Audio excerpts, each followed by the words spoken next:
The snow crunched beneath my boots as I walked up the driveway to my parents' house, the windows glowing with warm yellow light, faint Christmas music drifting outside each time the door opened and closed for arriving relatives, my breath clouding in the cold air as I adjusted the small gift bag in my hand, a bottle of wine I couldn't really afford but hoped might smooth things over, telling myself tonight would be different. Tonight maybe I could finally feel like part of the family again. The moment I stepped inside, the smell of roasted turkey and cinnamon wrapped around me, my sister Emily greeting me at the door with a polite but forced smile. "Hey, you made it," she said like it was a surprise, and I forced a smile back, answering softly, "Yeah, Merry Christmas," though she didn't hug me, just stepped aside, leaving me to shrug it off and head toward the dining room where the table was set with Mom's best china, candles flickering, laughter buzzing as glasses clinked and voices overlapped, for a split second feeling like a scene from a Christmas movie, until the noise dropped as I walked in, silence spreading like a shadow. Dad barely looked up from carving the turkey, my brother Aaron gave me a nod but nothing else, and Mom at the head of the table froze with her wineglass halfway to her lips, her eyes locking on me like I had trespassed into a place I didn't belong. "What are you doing here?" she asked, her voice slicing through the room like broken glass, and suddenly the gift bag felt ridiculous in my sweaty palm as I stammered, I came for dinner, it's Christmas," but she stood, her chair scraping the hardwood with a screech, and snapped, "A dinner you didn't pay for, just like everything else. You always show up empty-handed, Robin, you're nothing but a leech." The word struck me harder than a slap, my chest tightening, heat flooding my face as every eye pinned me in place, some relatives shifting awkwardly, others staring down at their plates, no one defending me, and I tried to whisper, "Mom." But she cut me off with venom. "No, don't mom me, you live off scraps, you never get your life together, and then you show up here like you belong at this table? Get out." The only sound was the hiss of the fireplace, my heart pounding so loud I thought they could hear it, my eyes searching for Dad but he kept his focus on carving, refusing to look up, my throat aching with words I couldn't force out, until Aaron muttered, "Mom, maybe we should just," but she slammed her hand on the table and shouted, "No. Not this year. I won't let Robin sit here pretending to be part of this family while doing nothing, I won't." The wine bottle I had carried in felt absurd, a pathetic peace offering, my hands shaking as I set it down on the counter, my eyes burning as tears threatened, but I refused to let them fall in front of her, whispering instead, "Fine, if that's how you see me," my voice so soft but sharp enough to cut the air. Before I turned toward the door, whispers rising behind me, boots heavy on the floor like gravity had doubled, the smell of turkey and the twinkling lights suddenly hollow, Emily's voice calling, "Robin, wait," but not pleading, just awkward, like she wanted to ease the tension, and I didn't turn around, didn't give her the satisfaction. Cold air blasted my face as I stepped outside, my chest rising and falling in shaky breaths, fumbling with my keys at the car, vision blurred, glancing through frosted windows at the warm glow of the dining room, imagining them already sitting back down, laughing once I was gone, the perfect Christmas restored. In the driver's seat, I gripped the steering wheel so tightly my knuckles whitened, the word replaying in my head over and over like a cruel song, "Leech, leech, leech," until I slammed my fist against the dashboard, my voice breaking as I muttered, "Why do I even try?" and the tears finally broke free, hot and bitter on my cheeks. For years I had swallowed every insult, every backhanded comment, every reminder that I wasn't enough, but hearing it screamed in front of the entire family, on Christmas no less, was more than rejection, it was exile. I started the engine, the rumble filling the silence, not knowing where I was going, only that I couldn't stay parked outside a house where I was unwanted, where family didn't include me, the car rolling slowly down the snowy street as I glanced in the rearview mirror at the house shrinking, its lights fading into the dark, my grip tightening, my mind swirling with anger, grief, and something else, something sharp and alive beneath the pain. Not knowing it yet but sensing in the cracks of my heartbreak that this night, the night I was thrown out like I didn't matter, would become the turning point of my life. Driving aimlessly through the snowy streets that night, the word leech still echoing inside my head like a chant I couldn't shut off, I found myself replaying not just the moment at the dinner table but every memory that had led me to this point, every reminder that I was never truly seen as enough in my family's eyes. And as the headlights illuminated the empty road ahead, the weight of years pressed down on me harder than the winter night. I remembered being 12 years old, sitting on the back porch after school with my report card in hand, clutching it with nervous pride because for the first time I had gotten straight B's instead of C's, and running inside to show Mom only for her to glance at it and say, "Well, it's not A's, is it?" "Emily gets A's," before walking away, leaving me standing there with my small victory shriveling into shame. I remembered Aaron's baseball trophies lining the living room shelf, polished and displayed for every guest, while my art project sat in a cardboard box in the garage, gathering dust because Dad had once muttered, "Drawing won't pay the bills, Robin, try something useful." I remembered the Christmas when I was 16. When I had saved up my meager paycheck from bagging groceries to buy everyone gifts, little things like candles and scarves, and Mom had smiled thinly and said, "You should have saved your money, you need it more than we do," while Emily unwrapped a diamond bracelet Dad had bought her and Aaron showed off his new car keys. Every holiday seemed to remind me of my place, the extra, the disappointment, the one who never measured up. Even in adulthood the script hadn't changed. When I lost my job 2 years ago and moved into a small apartment downtown, Mom had told relatives at Thanksgiving that I was between things again, her tone dripping with pity and disdain, and when I started driving for rideshare to pay rent she said, "So you're chauffeuring people now? That's your big career?" I never forgot the way Emily had laughed softly, trying to hide it behind her wineglass. The label of burden, of failure, of being the family embarrassment had been sewn onto me for so long that sometimes I believed it myself, and maybe that's why tonight cut so deep. It wasn't just a new wound, it was the culmination of years of tiny stabs that had never healed. My hands tightened on the steering wheel as I thought of the countless times I had tried to prove myself, taking side jobs, picking up shifts, even slipping Mom grocery money when she hinted about bills, though she never acknowledged it, acting like my efforts were invisible. I thought of the nights I lay awake wondering why I couldn't just be good enough for them, why nothing I did ever erased the image they had of me. My chest ached as I recalled one particular night when I was 21, sitting in the living room while Aaron announced he'd been accepted into grad school, Emily beaming about her internship at a prestigious firm, and I tried to talk about a small freelance project I'd completed, but before I could finish, Dad had said, "We'll talk about your little things later, Robin, let your siblings share their real achievements." That moment burned into me, the way everyone nodded and moved on as though my words didn't matter. Alone in the car now, I whispered into the dark, "Why am I never enough?" My voice cracked, and the tears came again, but this time mixed with anger as well as grief. They never saw the hours I put in, the hustling, the sacrifices.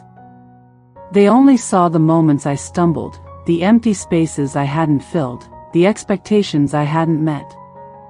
They never asked what it cost me to keep standing. I gripped the steering wheel harder and realized that tonight wasn't about one insult. It was about a lifetime of being told in 1,000 different ways that I didn't measure up, and for the first time, I felt something shift inside me, a spark breaking through the heaviness. Maybe I couldn't change the past, maybe I couldn't rewrite every cruel word or dismissive glance, but I could decide what I would do next. I could decide that bleach wasn't going to be the word that defined me. As the snow fell heavier, blurring the windshield, I pulled the car over and sat in silence, my breath fogging the glass, my fists unclenching slowly as I realized this pain wasn't new. It was old and familiar, And maybe that was the key. I wasn't powerless against it anymore. I had survived it before, I could survive it again, but this time I wanted more than survival.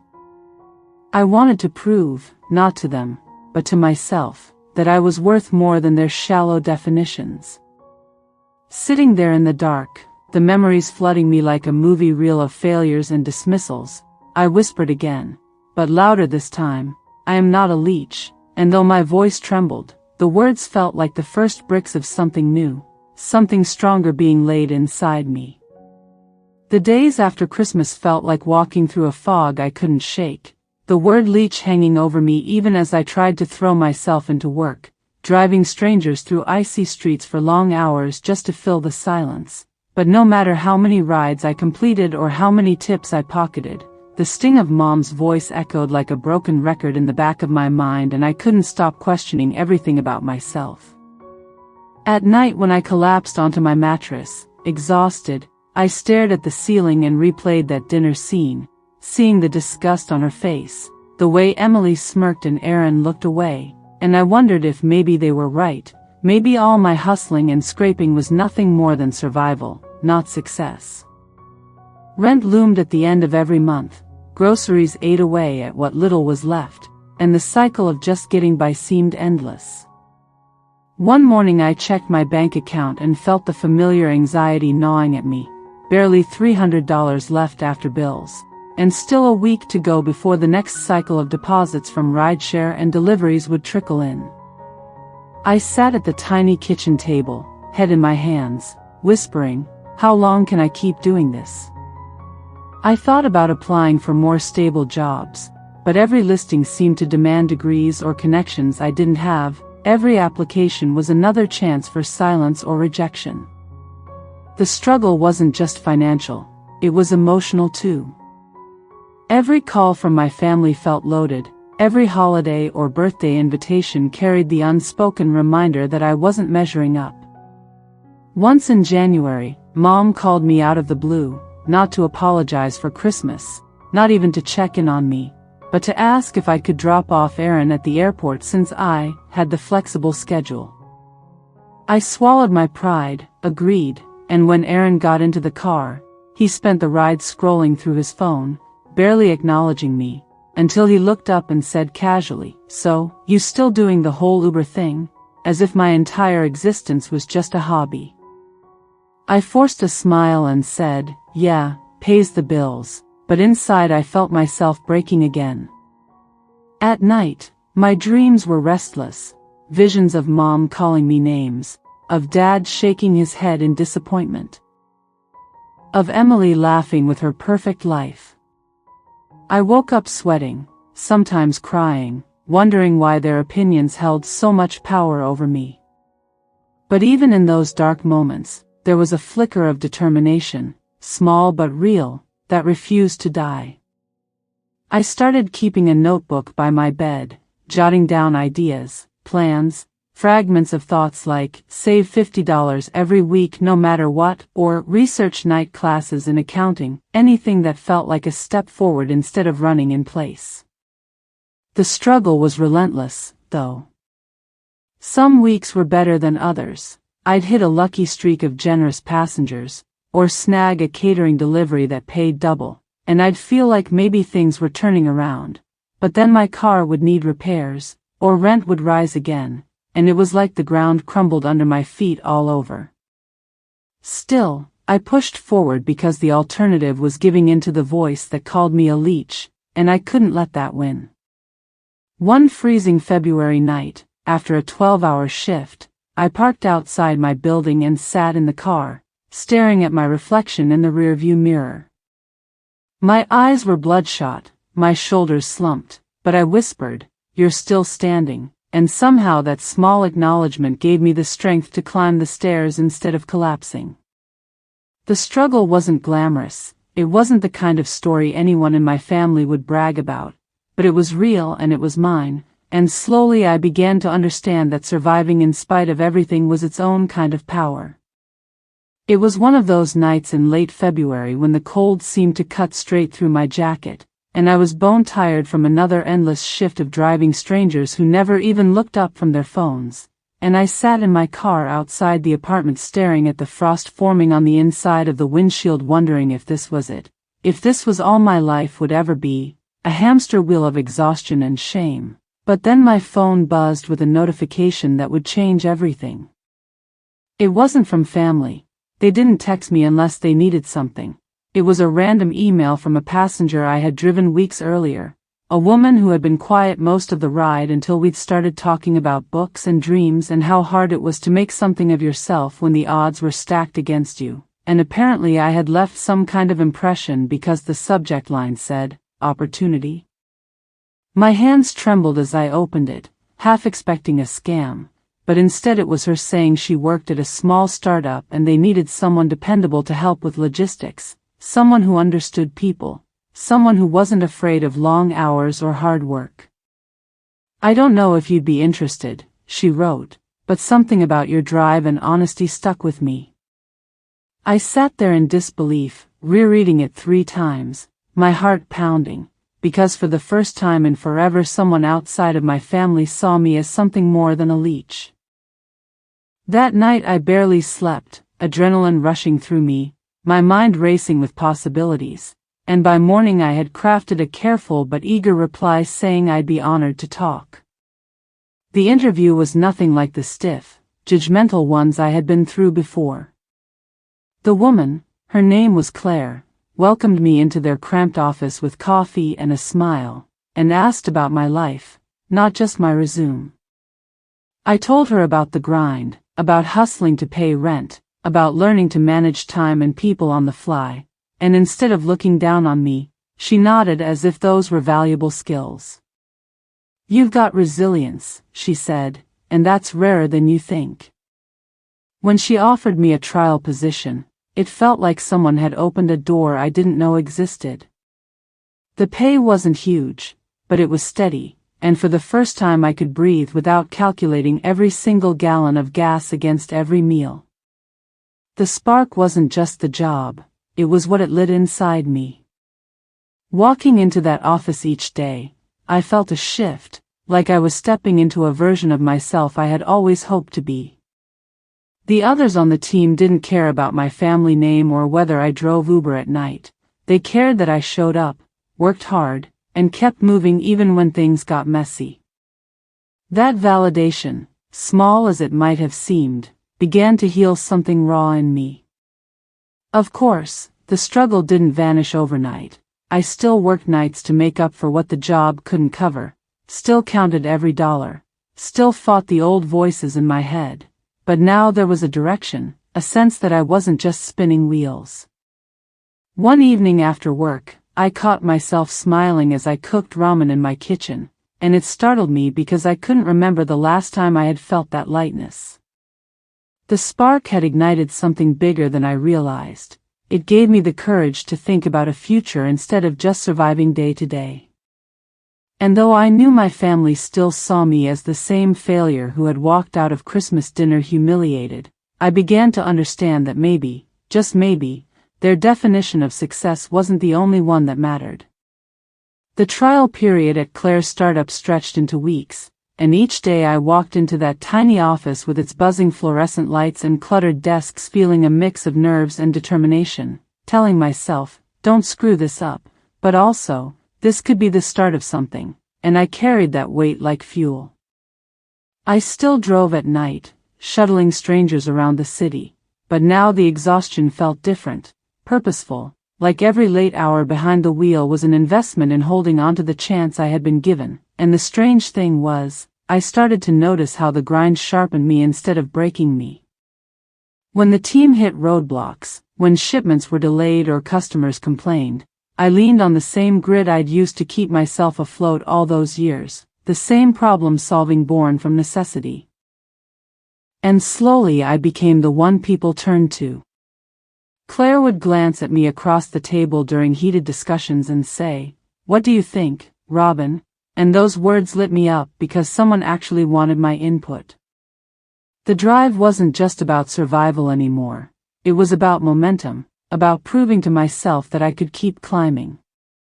One night, after a brutal 16-hour stretch of work and driving, I sat in my car outside a diner, too wired to sleep, too broke to order more than a coffee, and I scribbled in my notebook, "Someday I won't need to drive after work.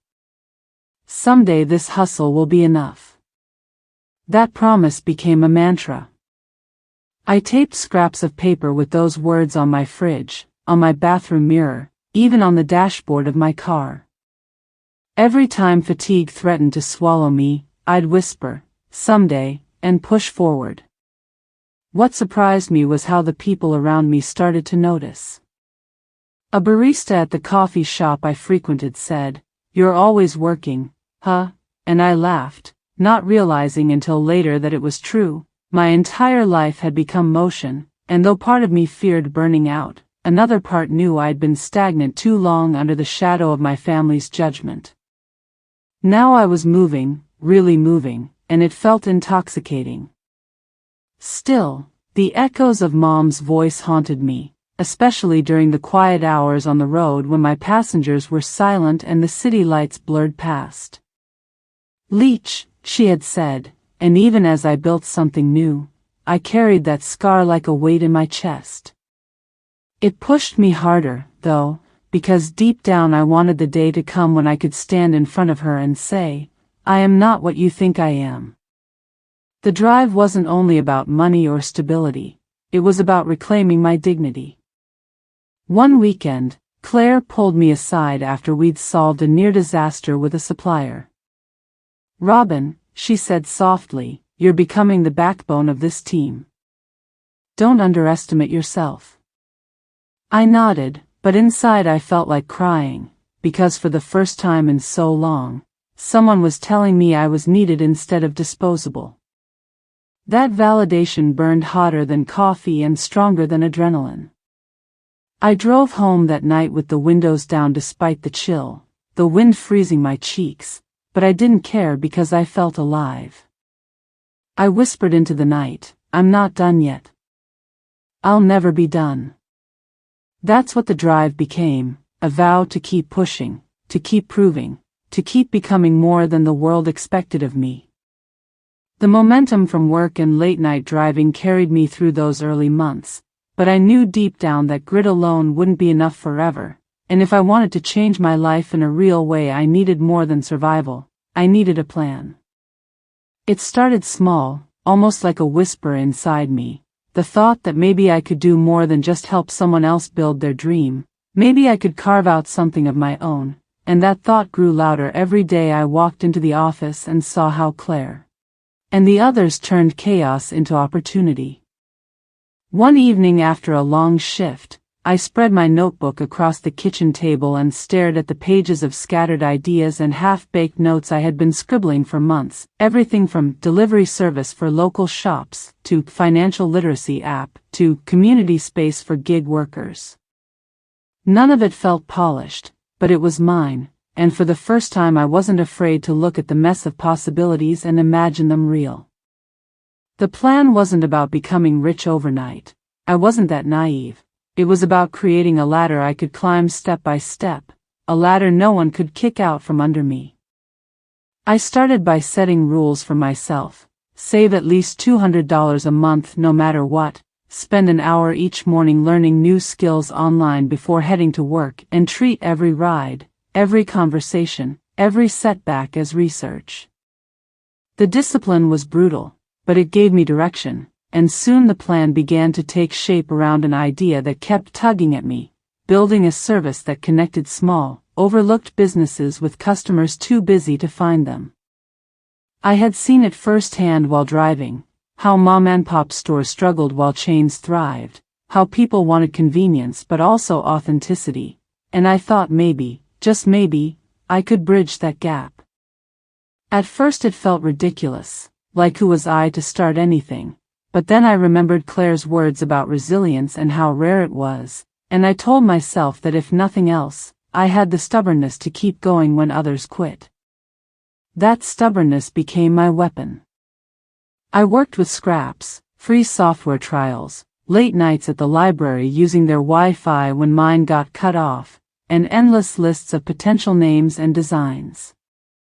Each step was tiny, almost laughable, but together they started to feel like progress. When doubts crept in, when Mom's voice echoed in my head telling me I was a leech, I drowned it out by working harder, by sketching another feature, by watching another tutorial, by saving another dollar. The plan wasn't flashy, and no one else saw it but me, but it became my lifeline. I taped a new piece of paper to the wall above my bed that said, "Build something they can't ignore," and every night I stared at it until I fell asleep, and every morning I woke up determined to make it true. For the first time in years, the future didn't feel like a threat, it felt like a challenge, and I was ready to take it on. The first signs of life in my plan came slower than I wanted but faster than I expected, and I'll never forget the moment I saw the idea begin to breathe. It was a chilly morning in March when I launched a rough prototype of the platform I'd been sketching for months, nothing polished, just a basic page that let people order from 2 local shops I had convinced to give me a chance, and I remember staring at the screen as the first real order came through, my heart pounding like it was Christmas morning. $10, a small order of pastries from a corner bakery, but it might as well have been $1 million because it meant I wasn't just dreaming anymore, I was doing. I sprinted to the bakery, picked up the box, and hand-delivered it myself with a smile so wide the customer probably thought I was crazy, but in that moment I felt alive in a way no family dinner or fake smile had ever made me feel. From there the days blurred into a frenzy of hustling between the startup job, rideshare shifts, and building my own service on the side, and though the exhaustion was brutal, I carried it differently now, because every sleepless night, every hour behind the wheel, every dollar saved was no longer just about survival, it was fuel for something bigger. Slowly the ashes of who I had been began to burn away. The doubt still came, like ghosts whispering that I would fail, that my family was right, that I was just pretending, but each small victory silenced them a little more. By April I had 5 shops on the platform, and one evening as I dropped off a delivery, the shop owner, a woman in her 50s with tired eyes, grabbed my hand and said, "You're helping us stay afloat. You have no idea what this means." Her words sank deeper than she knew, because for the first time in my life I felt useful, not just to myself, but to others. I began walking taller, speaking with more confidence, and when Claire noticed, she pulled me aside at work and said, "Something's changed in you. You're glowing." I laughed it off, but inside I knew she was right. I was rising, piece by piece, out of the ashes my family had buried me under.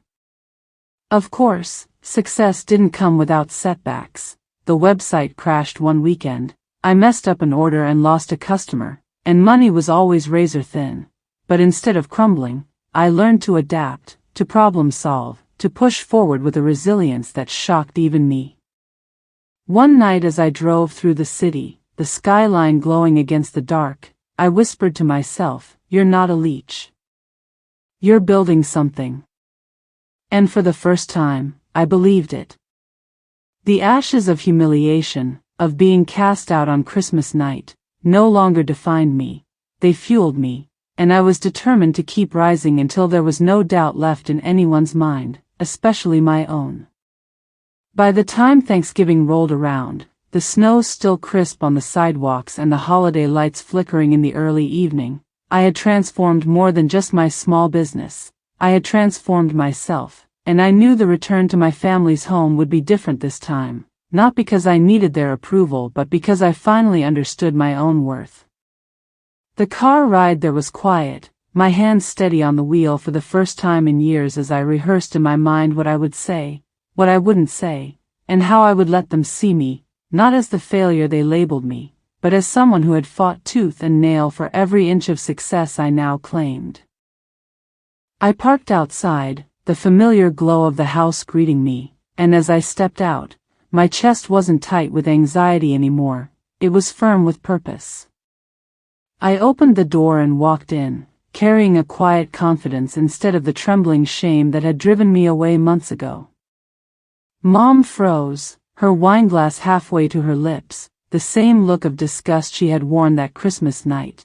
But this time I didn't flinch, didn't lower my eyes. I held her gaze and said, "Hello, everyone. Happy Thanksgiving." The room fell silent, whispers rippling around me. Emily glanced at Aaron, and I could see the surprise in their eyes, but I didn't give them the satisfaction of a reaction. I just placed my coat down and moved toward the table.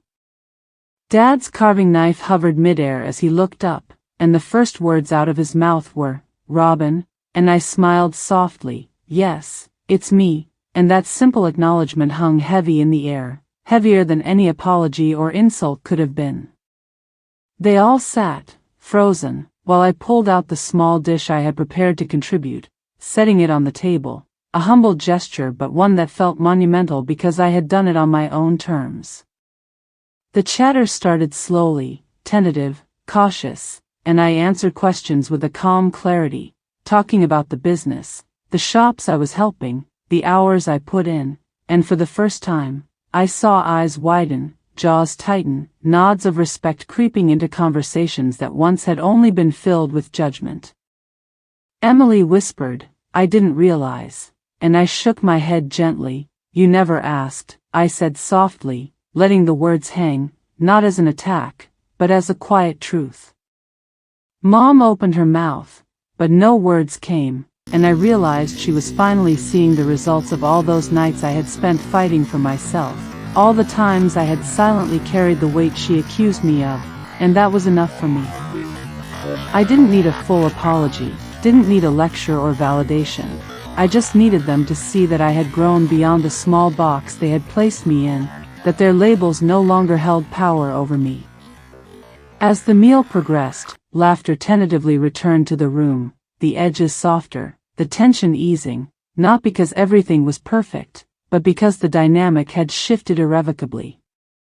I spoke with Aaron about work, sharing insights that impressed him more than he wanted to admit, and Emily asked genuine questions about the shops I was helping, and each time they acknowledged me it felt like reclaiming a piece of myself that had been denied for so long. By the end of the night, Mom didn't call me a leech once.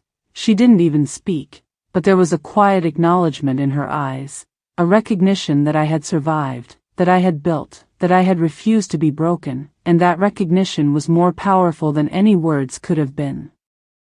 When I left that evening, the cold air brushing my cheeks, I didn't feel the old ache of rejection. I felt a subtle pride.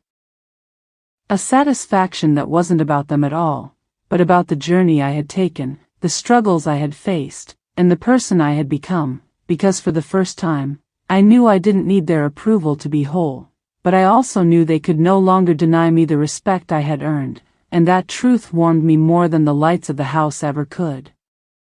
It took a few more weeks after Thanksgiving for me to feel ready to confront the full weight of the past, to look my family in the eyes and say aloud everything I had carried inside for years, not in anger, not to punish them, but to finally release the old wounds that had been poisoning me. And I knew it wouldn't be easy because facing them meant reopening the scars of countless holidays, countless insults, countless moments where I had been dismissed and overlooked, but I also knew that if I didn't speak, I would never be free.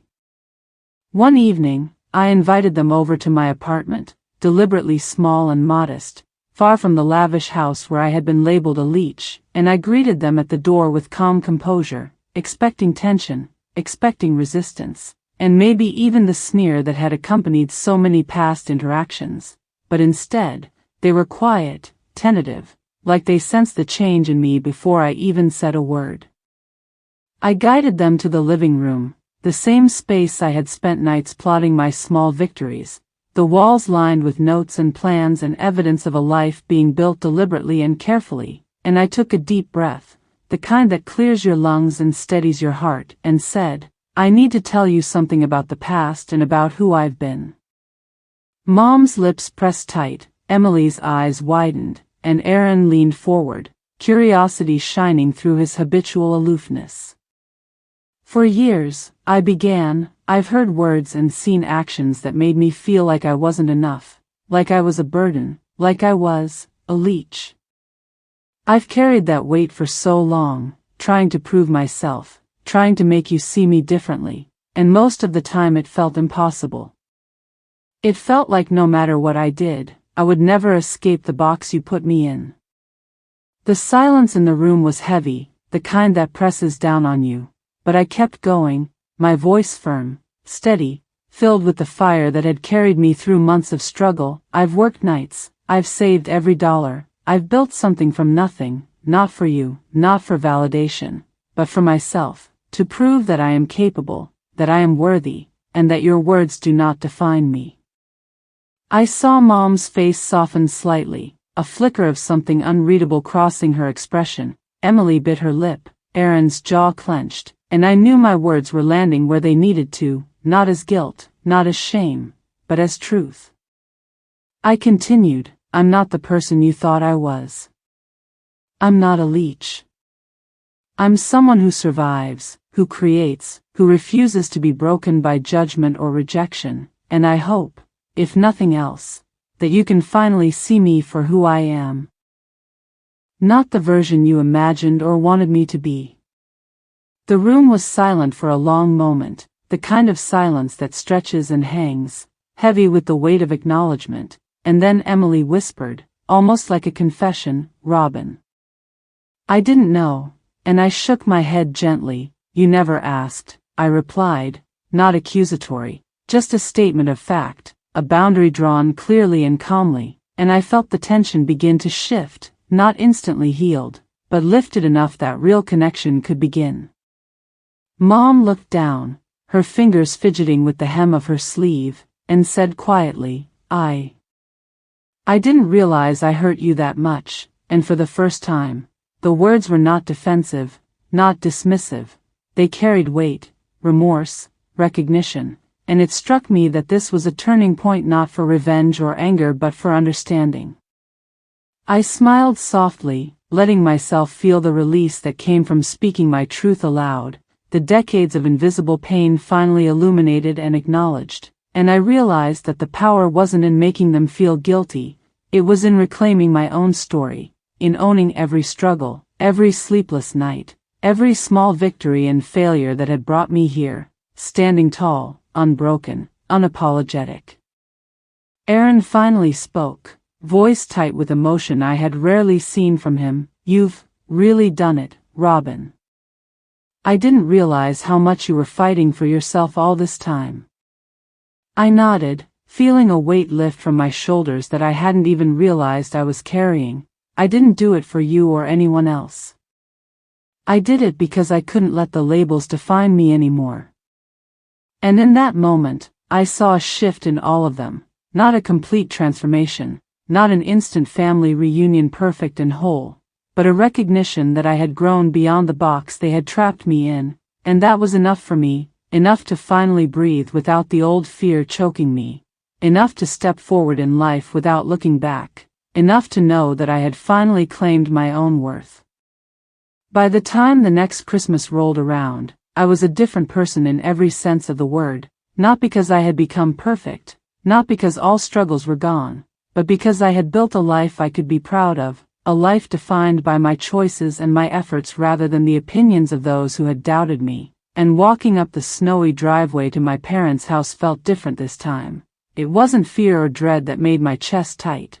It was quiet pride, a sense of ownership of my own story that no insult or label could touch. The door opened and Mom's face registered surprise. Emily and Aaron's eyes widened, and for a moment the room froze, a familiar pattern threatening to repeat, but I smiled warmly, steady, carrying not a gift or apology, but the calm assurance that I had arrived on my own terms. Merry Christmas, I said softly, and this time my voice carried the strength of a year of struggle, perseverance, and growth. And the words landed differently because they were backed by action, by success, by the transformation of someone who had clawed their way out of every expectation placed on them. Dad set down his carving knife and simply nodded, no words, but the nod felt like recognition, a subtle acknowledgement that the Robin standing in front of him was no longer the same one he had dismissed, no longer the child he had underestimated. The evening unfolded with tentative conversation at first, but gradually laughter began to fill the spaces that had once been heavy with judgment, and I answered questions about the business, the shops I was helping, and the projects I had started with a quiet confidence that made even Emily ask, genuinely, "How did you even manage all this?" And I just smiled, one step at a time, letting them see that the victories had been hard-won and real. Mom finally spoke, her voice softer than I had ever heard it. "Robin, I see how hard you've worked, how much you've built." I didn't realize, and I felt a warm rush of release because it wasn't about an apology, it was about truth finally recognized, acknowledgement of effort finally earned, and it carried more weight than any previous holiday could have. The evening wasn't perfect.